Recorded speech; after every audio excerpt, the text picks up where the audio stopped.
Do you want a game without the distracting noise of loud fans? You're in the right place. In this video, we'll explore how to build a quiet gaming PC. First up, choose low-noise components. Let's dive into the components you need. For cooling, opt for silent fans.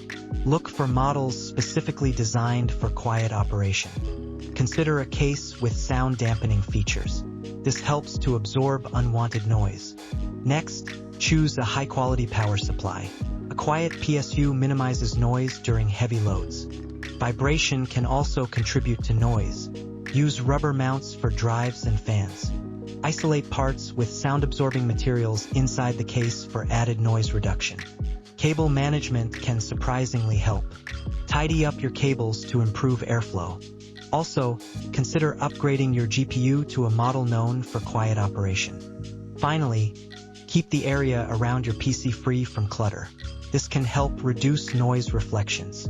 Now you're ready to build a powerful yet quiet gaming setup. Thanks for watching. For more tips, don't forget to like and subscribe.